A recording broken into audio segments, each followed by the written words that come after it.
احلى صباح على كل الناس اللي بتسمعني، يا رب تكونوا بخير جميعا. الفويس بتاع النهارده عن الناس اللي بتعيش غلبانه وبتموت غلبانه. الغلب هنا مش غلب فلوس، مش غلب ماده. الغلب هنا غلب كسرة نفس وحزن كبير، كسرة خاطر. كلنا عندنا جانب حزين في حياتنا، جانب حزين مظلم كده في قلوبنا.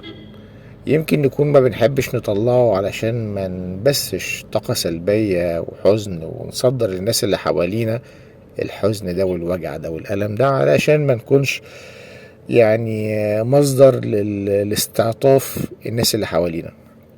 في ناس كتير بتحس ان الكسرة دي ضعف، وبتحاول ان هي تعوضنا بشكل ممكن ان هم يعوضوا بشكل يكون موجع وفي كسرة اكبر.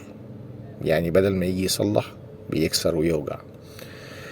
اللي بيعيش غلبان وبيموت غلبان ممكن يكون حظه في الزوج او الزوجة ما كانش موفق، حظه في التعليم ما كانش موفق، حظه في العمل حتى ما كانش موفق، حظه في الصداقة ما كانش موفق، ولذلك عاش غلبان.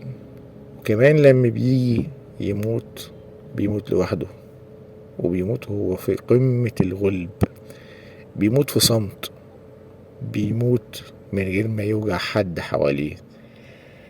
لكن بعد ما بيمشي الناس اللي حواليه اللي ما كانوش حاسين بقيمته بيحسوا بقيمته، وبيحسوا ان هو فعلا كان غلبان، وعاش طول حياته غلبان ومات غلبان.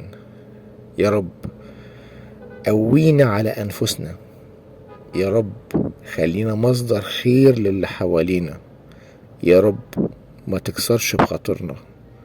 دي دعوتي ليكوا والكل اللي انتوا بتحبوهم واللي انا بحبهم. بحبكم، وكان معاكم محمد حمدي من المنصورة. واوعى تكسر نفس حد، واوعى تكسر خاطر حد. السلام عليكم.